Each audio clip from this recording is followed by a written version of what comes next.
I believe we could double or triple or quadruple the income we got from donors, individual major donors, etc. That often older people give in spite, that they've moved beyond a relationship to an arrangement. I want a real individual to know that I'm giving, and I just don't get that. Truth bombs, boom, boom, boom. Good morning, good afternoon, or good evening, depends where you are in the world. My name is Mark Phillips, work for Blue Frog Fundraising in London, and today we're going to bring you something a little different, a little newer. I'm here with Giles Pegram,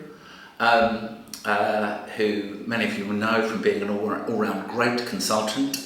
Did some absolutely amazing things for organisations like Oxfam and NSPCC, and we've chatted with him a number of times before. But today we are developing a new sort of approach. As you can see, if you're watching us on YouTube, we're recording live, and we're actually videoing each other because we decided to come up with a new sort of like video podcast, and we're calling it 2Ps, Pegram and Phillips on a pod.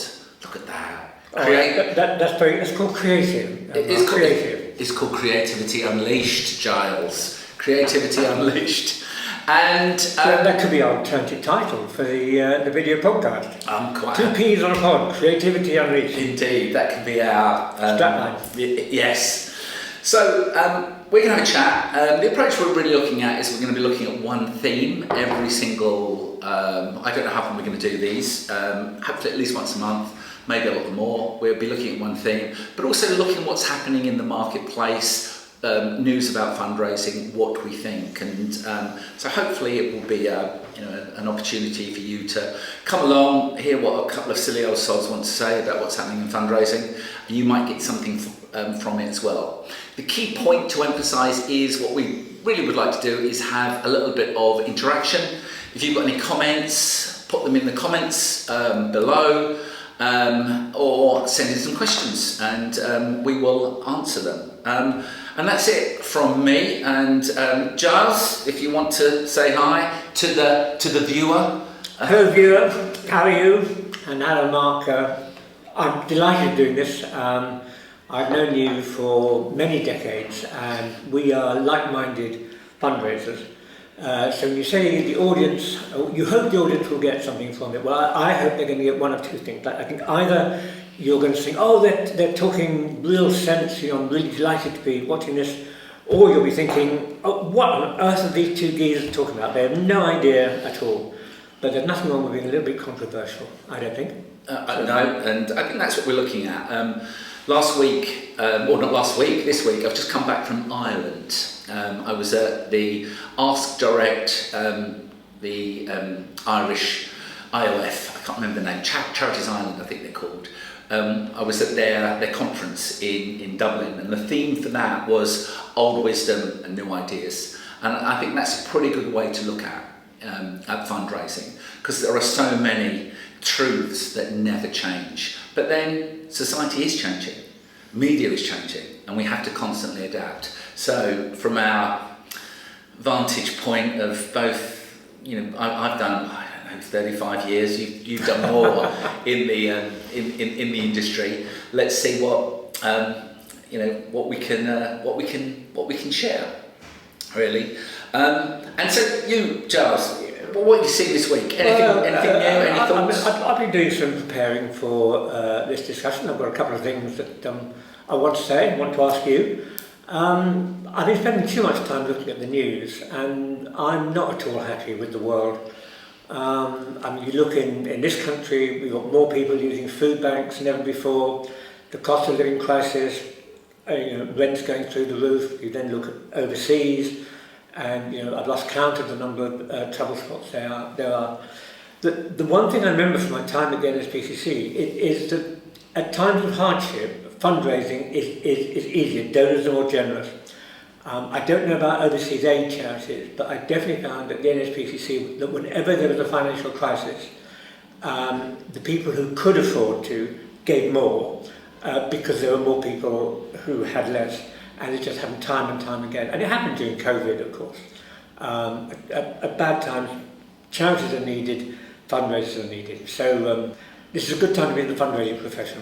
I think so, and I think what we found, obviously, I met up with Svetlana. If you're watching this, Svetlana, hi, how are you? I met up with a Ukrainian fundraiser when I was in Ireland, and if we go back to the invasion, just how much money was generated. I was chatting with someone who was working at the Red Cross, and I can't remember the numbers of tens of thousands of people that were just literally going online to give. They were coming online and giving money with no solicitation. It was just coming from, TV reports, press, articles coming from there. And it was one of the things, and I've spoken about this in some of my videos that I've been showing on LinkedIn.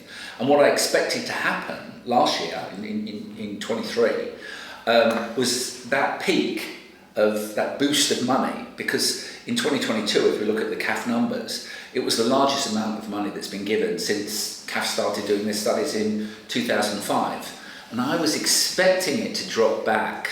And I think I said, even in one of our podcasts, because the shortfall was about 5 million, and I expected it to fall back, but it carried on growing. So last year again was another good year for fundraising, and that could be still related to the cost of living crisis or whatever. But what we saw was participation fell, the number of people giving fell, but the average gift over 5 years has gone up in value by about £20, and that's what's made the difference. So less people giving, more people, but those people are giving more. So you said 5 million. Did you mean 5 million? What did I say? You said 5 million. 5 million related to what? The income was 5 million down, and I thought it was 5 billion. 5 billion. Yes, Giles. Sorry. We need 5 billion. We need to be aware of the big numbers in this. Yes. Yes. It's not £5 million. No. It was 5 billion. But the shortfall now is about 3.5 billion we're looking at, and I think there are some good reasons for that. And anyone who's been watching my videos on LinkedIn will show that. A few weeks ago, I spoke about the intergenerational transfer of wealth that we're going to see. And over the next 25 years, it's estimated in the UK that there is going to be, through the boomers dying and leaving that money to the Xers and the Zers and the such like, 5.5 trillion is going to be passed on. But that money is going to older people. The age when you are most likely to receive an inheritance from your parents is 55 to 65. So it's already going to people who are wealthy, paid off their mortgages, and I think that is going to be a massive boom for us. But it means that we have to really understand what wealthy old people want from charities, because if suddenly there's this injection of cash, and not many people in the UK are speaking about this.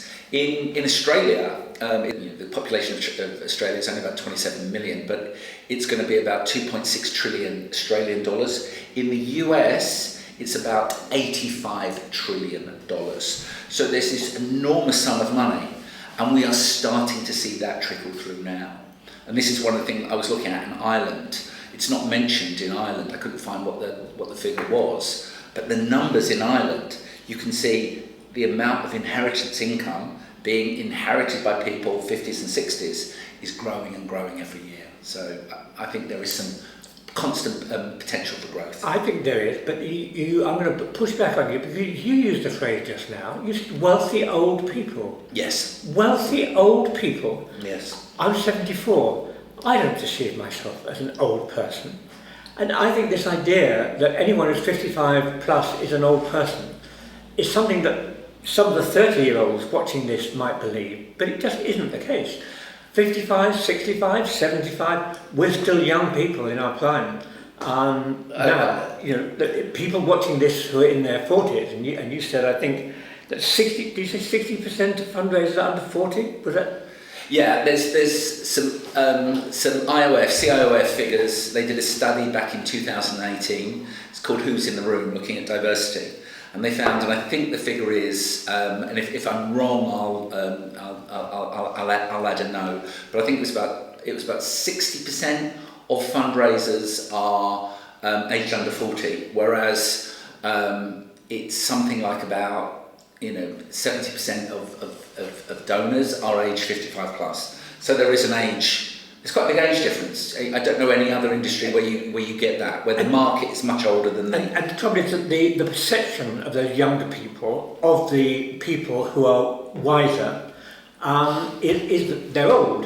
They're old people. Our donors are old people. Yeah. And they're not. And the problem is, we talk a lot about lived experience in charities at the moment, and it's very important in terms of how fundraisers relate to beneficiaries. It's also true in terms of how fundraisers relate to donors. Because if you're a 40-year-old fundraiser or 35-year-old fundraiser, you have no lived experience of somebody over 55 or 65 or 75. And I find that a lot of younger fundraisers are not working to put themselves in the mindset of those older donors. And so, I do mystery shopping with about 30 charities. And there are so many charities now, seriously, who write to me from the Save the Giraffes team. And I don't want to be written to by the Save the Giraffes team, thank you very much. I want to be written by James Smith, the supporter services officer, who really knows that I've given and says thank you. And I think what's happening is some of the younger people are talking to each other. And I think we need to remember that we are not our target audience, and I think that's something that all fundraisers need to remember, and they need to put themselves in the mind of their target audience. And if 80% of income is coming from people over 55, then it seems to me it should be a no-brainer. That's where you should be putting your time and effort. And I think the other side of that is the potential that there is amongst that group. If this group are going to be the people who are inheriting this 5.5 trillion over the next 25 years, it really is, we need to understand, that old group, and ageing does impact on you. We're both wearing glasses, Giles, for instance. I've got a grey beard, I'm just about hanging on to my hair colour at the moment. But there's also those psychological changes that you go through, and at Blue Frog we speak to a lot of donors, a lot of older donors as well. And one of the things that we find is that when people stop work, there's an old coward line, and it's something along the lines of nothing. That's what it is. It's what people don't realise is work is more fun than fun, and when we leave work, when people move into retirement, which often is happening quite young these days, in people's mid-50s. How they manage to do it, I do not know. But they have that, and then there is that sense of loss. You lose your community, you lose your friends, you lose your purpose. And what donors often say to us is, good work, charity becomes the new purpose, either volunteering, and you would be absolutely surprised the number of high-value donors I speak to. We've just done a study, and just completed it last week, where we were speaking to high-value donors in Canada and the UK, people giving thousands of pounds. So many of them volunteer. So many of them are working at the food bank, or doing stuff at their local church, or even working in different countries because of the purpose it gives them. And alongside that, obviously they're giving donations as well. And many people, once they've paid off their mortgage, they've put their children through university, they're suddenly in this position where they might receive this big inheritance from a parent who's died. They literally say, what can I do with this money?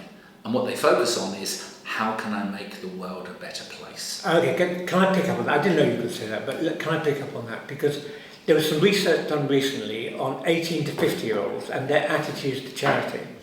And they told the research that their attitudes to charity were completely different.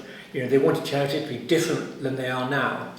And I got really worried, because if charities had organised themselves around what they said they wanted, they would then not be ready for the influx when they became 55. And Maslow caught the reason for this. I mean, Maslow's hierarchy of needs. The third from the top is about family, relationships, etc. The second from the top is esteem. It's about how you're treated at work, etc., etc. Now, if you're in the second or third of those, you've got a family, you've got children, you're still at work, etc. There is no way that you can be aspiring to the top level of Maslow's hierarchy of needs, which is self-actualization. Mm-hmm. And self-actualization is about being, let me read this, to fulfill one's potential, to be the best that one can be. And that, I think, exactly describes what you're talking about with these older donors. The younger donors, they've got mortgages, families, but once you've reached a certain age, and then you've got the inheritance, you have the time and the ability to want to be the best that you can be. And the way that you can be the best you can be, or one of the ways, is by supporting a charity and making the world a better place. And I think that's something really profound that we need to remember.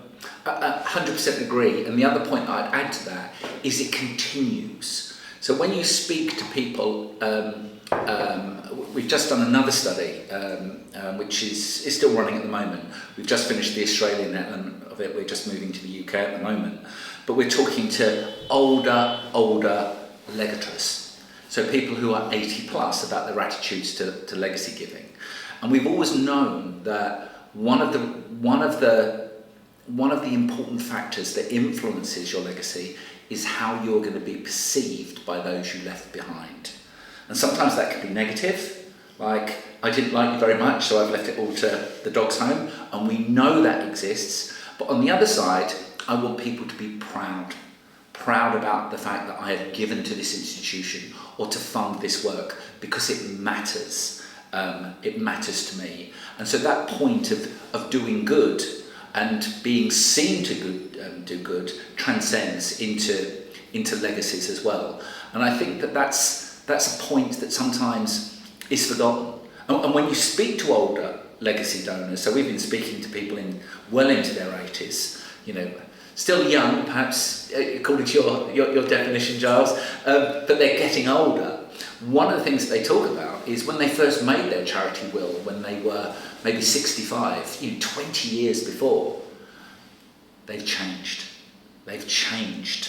And that point that you were making there, that, if you speak to younger donors about what you want from charity, what people want from charity when they're 85 is different, again, to what they want at 65. And we need to take that into account. And what donors are telling us, or potential legators are, they're telling us the reason why they're taking one charity out of their will and they're putting another in. And sometimes that's for the most peculiar reasons. Like? Well, a couple of the donors spoke about their key contact at that charity leaving. So I used to get these lovely letters from Helen Smith, and she would keep me updated. When Helen Smith left or retired, suddenly that stopped. The new person who did that job didn't carry on doing exactly how it was. So they lost contact with Helen. They thought the charity didn't care about them. So that charity has fallen down their list, and others have replaced it. So it's not just about the quality of the work and who's going to apply that work. It becomes much more, am I appreciated? Coming back to this sense of self-actualization. Am I a valued member of a valued group? Okay, so let's pick up on that, because if you ask donors why they lapse, why they cancel their direct debits, one of the most common reasons they give is because their financial circumstances have changed. I'm going to come in on that point. I'm going to come back in a minute. You carry on. Okay, I'll do my bit and then you can do yours. I simply don't believe it. It's simply, those many financial circumstances couldn't happen. So why are donors really lapsing? And one of the things that I keep being told is that a lot of people, they decide when they start to support a charity that they're going to support the charity for a certain period of time and then they're going to move on to another. I'd like to see the evidence. It completely goes against everything I've experienced. I have never experienced anyone, and I spoke to thousands of people at the NSPCC, I never spoke to anyone who said, oh, I'm supporting you now and you've given me a fantastic experience, but in 2 years' time I'm going to stop and start supporting cancer. And similarly, I never met anyone at the NHPC who said, I was working to find a cure for cancer until 2 years ago, and now I'm wanting to end cruelty to children. I just don't believe it happens. I believe, and maybe this is a topic for another time, that the biggest reason why donors lapse is because they don't get a good experience. I did some research last night, and the Journal of Consumer Affairs found that donor dissatisfaction with the organisation's performance and effectiveness can lead to discontinuation of support. The donor loyalty study conducted by Abela revealed that poor communication and lack of donor appreciation can also contribute to donor attrition. And then the donor voice retention index highlighted the importance of emotional connection and donor engagement in sustaining long-term giving relationships. And I think that this assumption that people are coming in, they're only intending to stay for a few years and then they're leaving, is a really dangerous assumption, because it's costing us so much money to recruit a new donor, and that cost is going up and up each year. We should really be looking at why donors lapse and trying to stop that, to put it back or even eliminate it entirely. And the reason I pick that up is we know increasingly that legacies are coming from people who had a connection with the cause that they left a will to.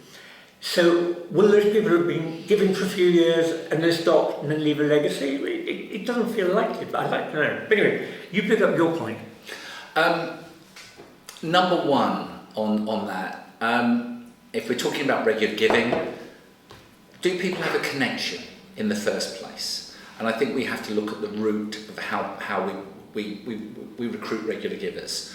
And obviously, face-to-face is very common, and there is great face-to-face and there's poor face-to-face. So I'm not criticising face-to-face as an entity. I think it was an enormous boon to the sector when it was first reinvented by Greenpeace back in the 80s. And don't forget, face-to-face as a technique was originally run by the YMCA back in the 1920s, when it was called the Lightning Canvas.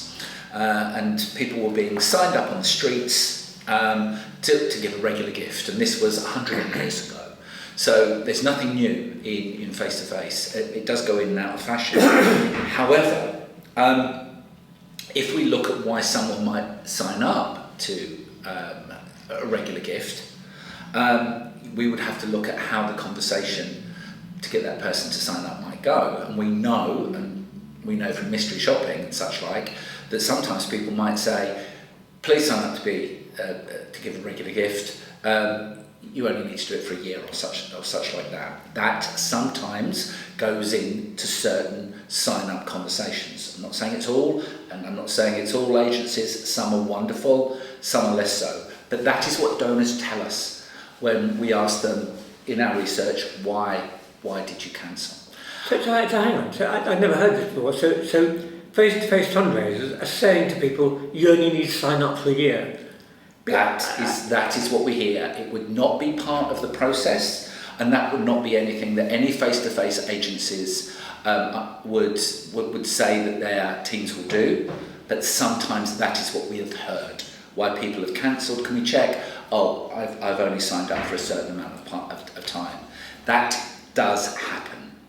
Mark, I would really appreciate it if we could have a session on regular giving at some point, because yes. I've got a huge amount I'd like to say and to ask you about regular giving and what's happened to it. But can we leave that for another time? I also did some life expectancy work that shows that a young, healthy woman of 50, her life expectancy is another 45 years to 95. And I was really surprised by that. So what it means is, we know we looked at 55 plus, but when I was looking at 50 plus, a 50 plus woman has nearly half her life ahead of them. And that's when they have the opportunity to move towards self-fulfillment. But the other thing that only occurred to me last night is that as donors' life expectancy increases, isn't it likely that the total amount they give to charity is also going to increase? Because they're not going to decrease the year-on-year giving. And if they're living for another 10 years, aren't we going to get 10 years more income out of them? I don't know, but why not? Well, what we tend to find when we speak to older donors is they simplify their portfolio. So the number of organisations you support grows and grows and grows. And what's really interesting is if you look at the Australian data, so we do a fair amount of work in Australia. So the Australian Tax Office, publishes data showing giving by age groups, giving by various demographics, income and such like. And what it shows is that giving grows up until retirement. And at the point of retirement, 65, 66, 67, that almost is like the peak. And then it drops quite quickly after that. So it won't completely disappear, but it will go up, and then there'll be a dip. And then from that dip, it starts rising again. And when somebody retires, they tend to think, have I got enough to live on? Are we going to have to be a little more careful? Should I, reconsider? And so what we see is this like divestment. Your charity portfolio might shrink or it might be refocused. And what people tend to do is move towards the charities they most value. And that often is a mixture of a couple of the biggies that can tackle global issues. So you might have something like UNHCR. People will say, I'm going to stick with them because the refugee crisis is massive and it is a global issue. We can't fix it just through one country. And then they'll start focusing on the smaller ones. And I've got a lovely quote from a donor that says, it's a bit like when you're investing in companies, you've got your BP and you've got your Tesco, and then you've got the interesting ones that are doing the fun stuff with potential. And so there tends to be a shrinkage and then it grows again. So there's a dip and then people start giving and giving again. But predominantly, you're right, people don't stop. They carry on giving, and each year of life, they will give more and more and more. Okay, so Mark, you're far better on data and analysis than I am, and you've just told me a load of things I didn't know. But none of what you've said would negate my point that if people are living 10 years longer, they're going to be giving more over the course of their life. Absolutely. That just seems... Absolutely. And therefore, the reason to focus on the over 55s is even greater, because not only are they giving more now, but because they're living longer, they're going to be giving even more in the future. So if it's 80% now, it's likely to be 81, 82, 83% as we go through the next generation or two. And we have an ageing population as well. That's it. Yep. Yeah, and if you look at the demographic profile, and I'll drop this in the notes. If you look at the demographic profile of the UK, we start getting, a little more top heavy over the next 20 years. So that group are going to carry on giving. We know that. They're going to be wealthier because we know we've got this intergenerational transfer of wealth, and we know that they increasingly want fulfillment or self-actualization, which is going to come outside of work. So we have this wonderful, I don't know what the positive side of a perfect storm is, but we have this situation where we've got older people much more concerned about what's happening in society,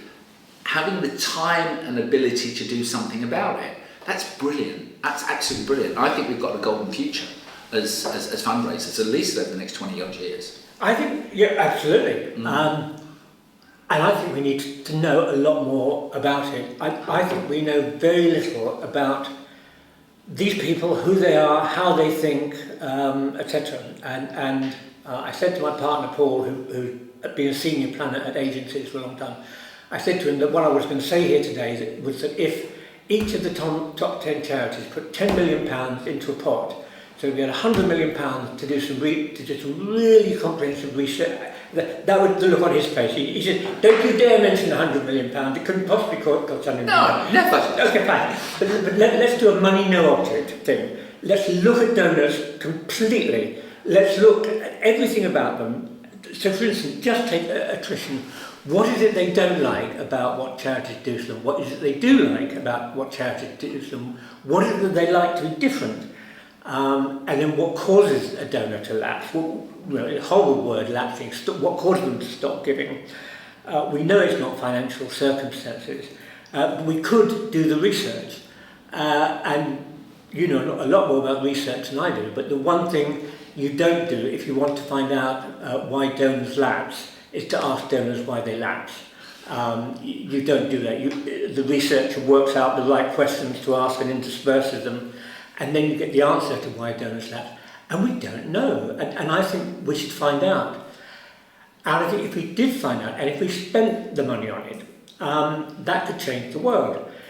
We would then not only do the research, we would then bring in all the other research. So Adrian Sargent had done so much research on the factors that drive loyalty.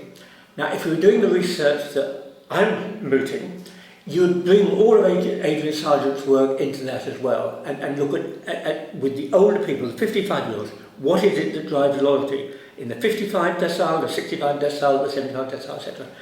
And I believe, genuinely, that if we did that research and got the data geeks to really analyse it and get the actionable insights out of it, I believe we could double or triple or quadruple the income we got from donors, individual major donors, etc. And all of my experience of talking to them suggests that that's right. We just don't understand them, and I think I'll finish. I know I'm boring you, I'm boring the audience. I think that a lot of charities they group all of those 55-year-old donors. They don't understand them. They just call them Dorothy donor. Oh yeah.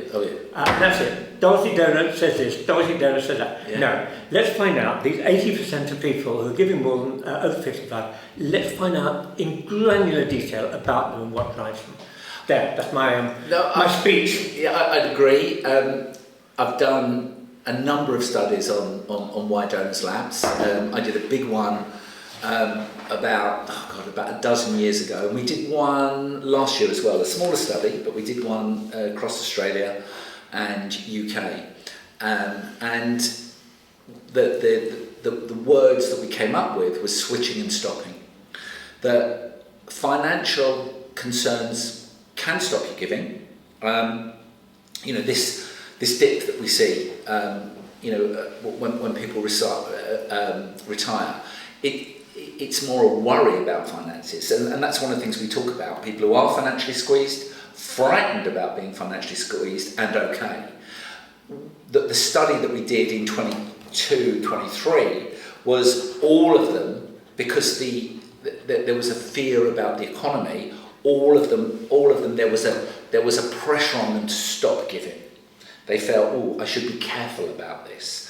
And some did stop, others redirected to organisations they felt were more needy, and others did actually give and carried on. As a little aside, we spoke to a guy recently, a very young man actually, in his 30s, very wealthy. And this is why you can't necessarily make a distinction between, it's not always about age, it's ability and desire. And at 35, if you've got so much money, you're virtually retired anyway, your mindset starts changing a little faster than that. And what his hobby was going online really and looking for the ads, getting a charity ad on Facebook or Insta and clicking on it and giving them money and giving them quite sizable gifts to see how he would be treated. So, it's all people are different. We have to take that into account. But in terms of lapsing, it is that point of connection. Some people don't have a point of connection, and a quote that I've often used, a donor said to me in a conversation about lapsing, the line was something along the lines about, when you use the term lapse, it doesn't really mean anything to me, because when I stopped giving, I lost nothing. And that is the point, really, that if people don't give money away, they give money to achieve a goal. And if they don't feel that goal is being achieved by that charity, what is the point of carrying on? And I think that is the key issue. So there is a lot of data out there. I think what would be fantastic, taking your point, certainly not 100 million. Quite honestly, if you get 100 million quid, give it to me, Giles. I'll do the best study in the world for that. No, you wouldn't. You're not a professional researcher. You're not the best professional research company in the country. you're not the research company that could really get under the skin and ask exactly the right questions. And I'm not trying to knock. For fundraising, fundraising. No one. I'm not trying to knock your research, Mark. But I think no one would beat us in the UK on fundraising research. No one. Okay. There's a few people out there that I'd like to work with, but one of the things that I find when I look at research that's done by other people, and there is some great research out there. People like Alison Ives. She's absolutely brilliant on research. Oh God, who's my other great person that I like using? Leslie Hallam is another great person. Can't come to mind. I'll put her details on the podcast because she's absolutely fabulous. And then her name escapes me. I will put it there. It's written on screen. There's some great people out there. But in terms of the commercial organisations, I don't feel that they have a good enough grasp of why people give. I think commercial research agencies tend to consider it as a transactional arrangement, which that is not the way to go down. Okay. But, so you do the best research in the fundraising sector. I'll buy that. So what I would like you to do. He says modestly. What I would like you to do is more research about generally why donors stop giving. Yeah. Because you talk about switch and stop. Yeah. Switch and swap. That's right. And switch and stop. Oh, switch and stop. Okay. Yeah, that makes sense. But that's talking about charities, and my mantra is that fundraising is not about persuading people to give to the charity. It's about inspiring people to want to make a difference to the world by giving to the cause and having a great experience doing so. Yeah. And what I would really like to understand is whether it is true that people that people switch causes, that they stop wanting to find a cure for cancer but do want to end cruelty to children for any reason other than they're getting the best possible experience from that charity. And I believe, and would like you to test it, you to find out, that the main reason, by far the main reason, why people stop and switch is because they're not getting the best possible experience.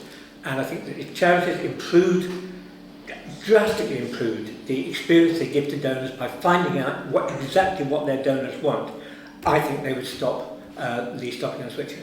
But that's until we've done the research, that's just my personal opinion. Well, I'm going to come back with you with some research.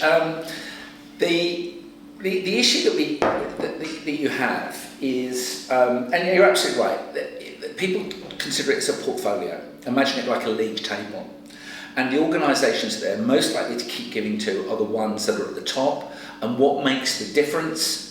The communications you receive. 100% right. Absolutely 100%. Best comms are going to keep people. And when you speak to donors about organisations they're passionate about, they will often talk about their interactions with those organisations. And I'll have conversations with people where a poor relationship has changed because somebody new has come on board and they've really inspired this group of donors to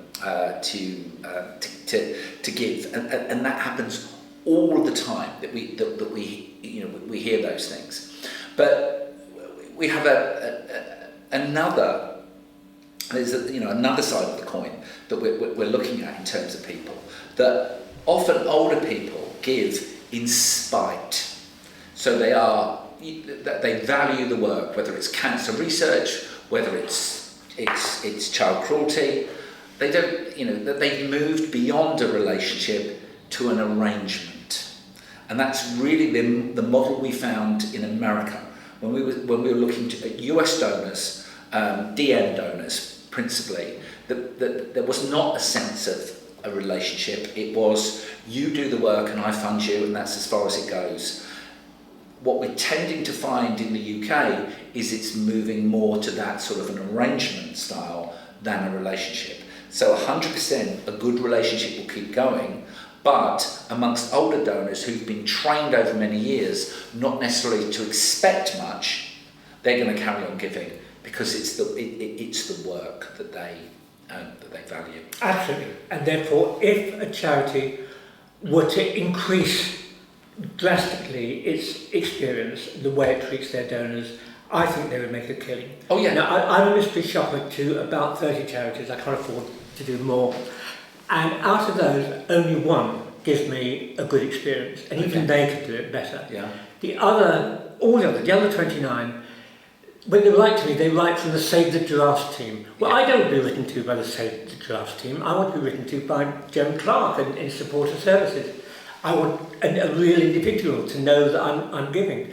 And I just don't get that from almost all the charities I support. I get the mailings, and most of them, if I were a genuine philanthropic donor, I would be giving in spite of the charities' communications with me, not because of them. And one of the charities that I recommend, that you should perhaps give to is, give to organisations like Sense. I think Sense, which is a UK charity for our overseas viewers and listeners, that work with children with complex disabilities. So principally, it used to be known when it was first started, it was the deaf, dumb, rubella, and then it was deaf, blind, but now it has a wider remit. But they do some of the best charity comms out there, and I think that they're a good one to follow. There's many others as well. I'll give to Sense this evening. And the other point that I would also make on this is, don't think that your thank you is just a thank you. Your next appeal can function as a thank you and a report back, as well as asking people to give again. So it's integrating this sense of valued member of the valued group, respect, engagement across your appeal programme. It's not just give us money, give us money, give us money. And you can integrate that into appeals as well.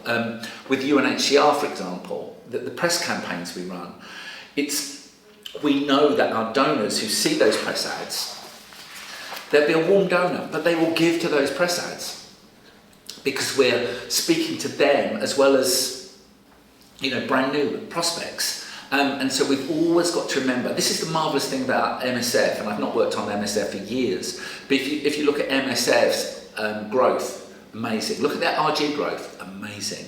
And it's the way they communicate. And it's like every communication they put out, what can this do to build a relationship as well as start one? And I think that's one of the reasons why they are just so successful as a fundraising organisation.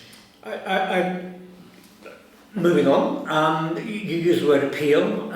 I don't really like the distinction between appeals, newsletters, stewardship communications, feedback communications, etc. Because what you've got is a whole series of communications that can do multiple things. So, for example, I'm working with a client at the moment where the core letter is a letter from a beneficiary. And in that, the beneficiary makes a really powerful ask and says, I was helped by this organisation because of people like you who give. Please give whatever you can afford, and doesn't mention an amount. And then there's no appeal from the charity at all. The response mechanism doesn't mention an appeal, there are no prompt amounts, etc., etc. Now, is that an appeal? Well, yes it is, it's a blatant appeal. But it's not an appeal from the organisation, it's an appeal from the beneficiary to help the organisation. And I think we need to be much more creative about the way in which we see individual communications, the next appeal, the next stewardship mailing. I think these are false distinctions. But I see them in these mystery shopping mailings I get. I say, this is an appeal mailing. This is a stewardship mailing. The donor shouldn't be able to see the joint between. Absolutely, I agree. And it should be just, a series of experiences designed to show you how important your donations are to fund even more important work. So 100%, agree with that. But I think the other side of the coin as well is how we inspire people that's appropriate for them. We know again from stats. I was down at Kent University presenting a few weeks ago, and there's a fabulous report called Mind the Giving Gap, and Carl Wilding is one of the authors of that gap. And they one of the authors of that report, and they found that the typical donor in the UK gives £20 a month to charity. Giles, what does the typical donor earning £250,000 give typically in a month? £40. £40, yeah. But hang on, the only reason I know that is because I saw your video. Indeed. Otherwise I thought £40. Yeah. I wouldn't have believed it. Truth bombs, boom, boom, boom. And that's the issue. I was chatting to a friend in Ireland, and she was telling me about her husband signed up to sponsor a guide dog, and she asked how much he signed. This chap's an investment banker, and how much he signed up for, and I think it was £8 a month. And she said, "Why did you just give £8? That's all they asked for." And that is an issue. Again, looking at what do we feel comfortable asking versus what do people feel comfortable giving. And if we could increase the amount of money that the sector raises by 1.5 billion, if we could socially norm the top 1% by wealth to give just 1% of their income, that would be worth 1.5 billion. And I think that one of the big campaigns we could do as a sector is have a 1% campaign. We know that it worked for legacies. It moved people into that, I'm going to give you a residual gift rather than a pecuniary. There is some debate about whether it's now reducing the value of legacies. I understand that, but it moved people to residuary from pecuniary. And the difference between a pecuniary and a residuary is worth about £40,000-45,000 difference. Obviously better as a residuary gift. And I think that is an opportunity for us, because if we had a socially normed goal, almost like tithing obviously is 10%, we've got zakat in the Islamic faith, which I think is 2.5. We need to socially norm what we should be doing for charity, and it's something along those lines. So it's not what are you going to do, it's not so much what are you going to give, it's who are you going to give your 1% to, as what we do as good citizens. Yeah, I agree with that. But can I jump back to your £40 a month to the £250,000 earner? And I thought a lot about that, and I wondered whether that was like a single peak or whether there are a number of peaks there, because I know a lot of people who earn more than £1 million who give a hell of a lot more than £40 a month. So I don't know what the line looks like. Now, one of the things you didn't say at the beginning of this podcast, I think, was that we're going to have a special guest on once a quarter. Are we? Yeah. Not right, okay. And one of the people I have in mind is somebody who was a partner at Goldman Sachs, chaired a fund investment company, owns well over £250,000 a year. And I think I'd like to get him in and ask him to explain that figure, to explain that £40 a month figure. Because I think actually talking to someone at that level about that would give us some real insight. Yeah, I 100% agree. But to my mind, it's got to go beyond the super wealthy engaged. The super wealthy engaged. I can't remember what is it that they give. Is it 63% of all gifts from the 1% come from about 0.4% people? It's a tiny number of people who give super gifts. And it's everyone else who might not consider themselves wealthy. I'm sure a Goldman Sachs banker probably sees himself as probably being pretty well heeled, but people who might earn a few 100,000, which pushes them into the 1%, but in their mind they often don't think I am particularly wealthy, and it's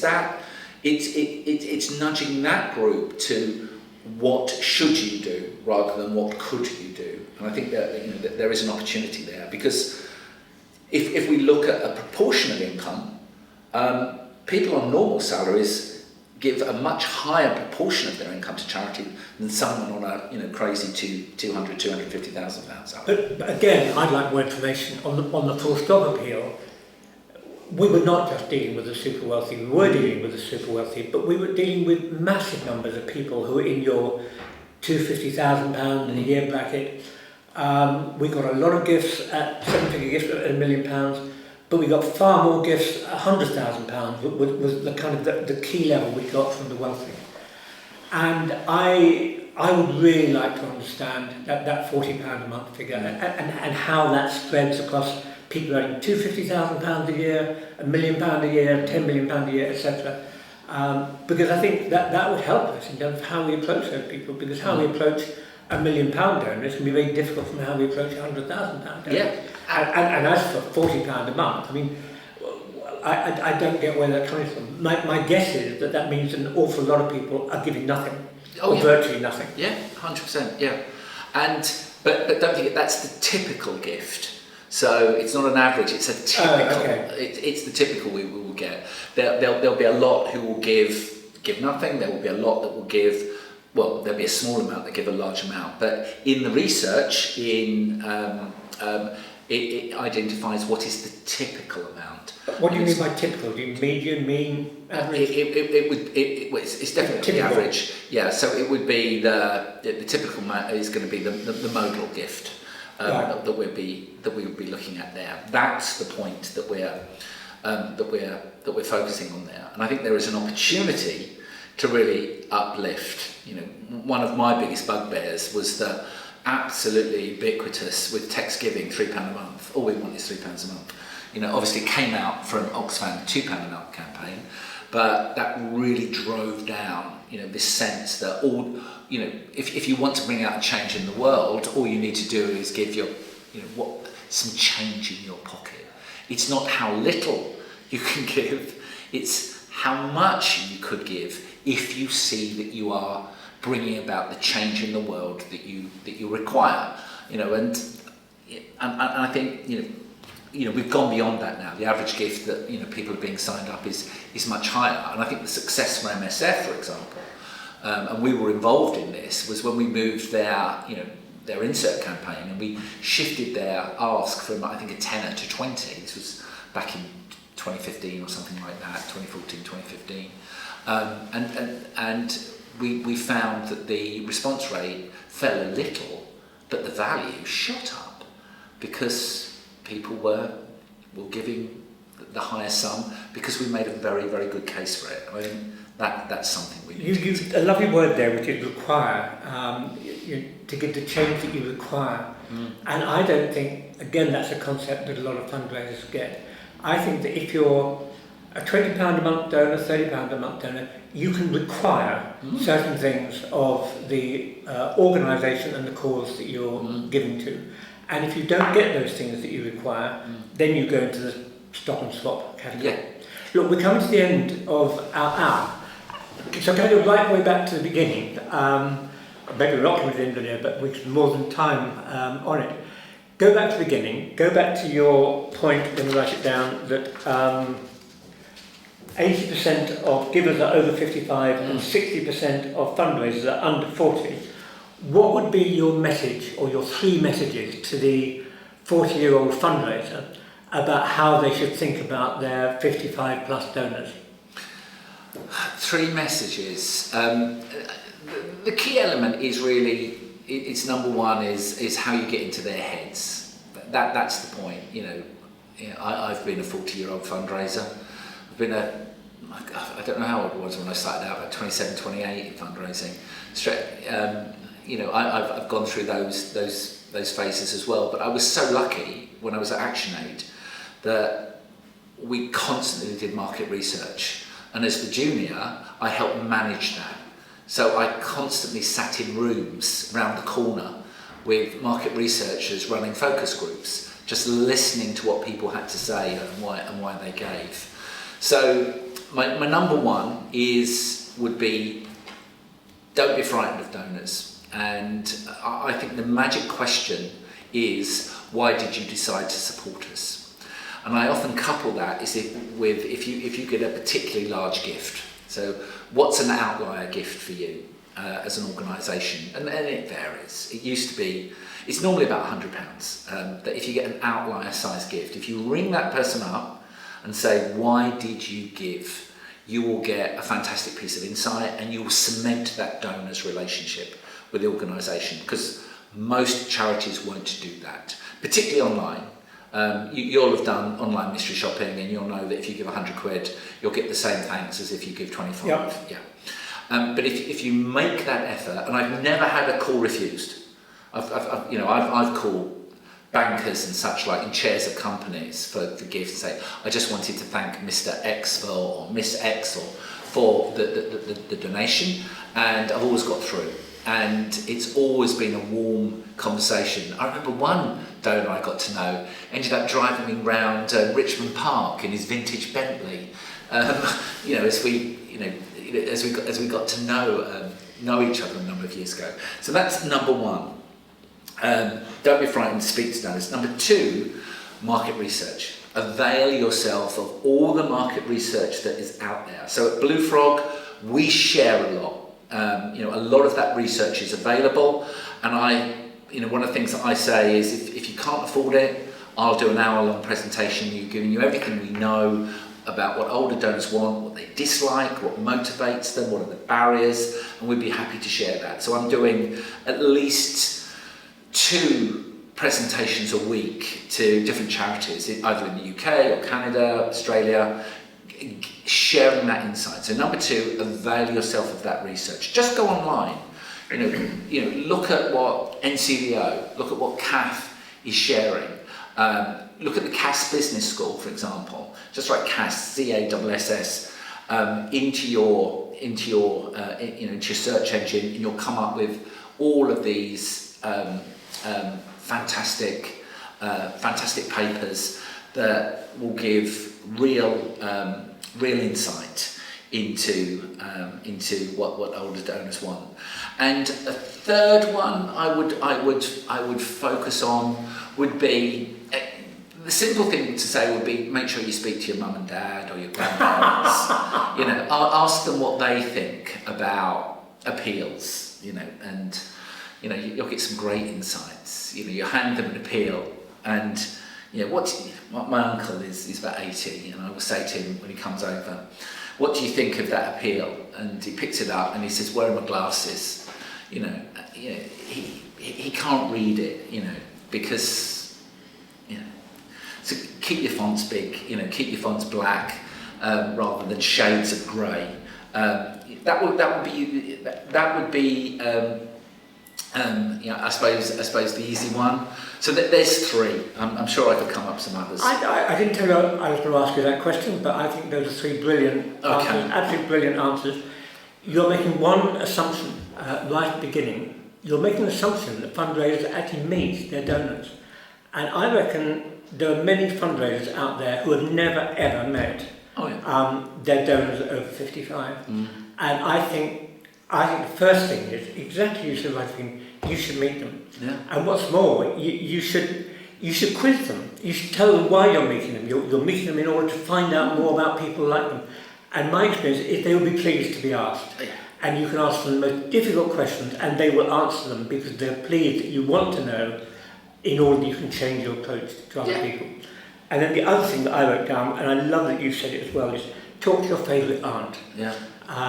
Because it's exactly as you say. If you talk to your favourite aunt about her giving, what she gives to, why, etc., you'll get a real insight from that one-to-one focus group. Yeah. So I think we're totally on the same page there. Yeah, absolutely. And it's just learning about that. And the other point that you find as well when you do chat with donors, when we do our qualitative research,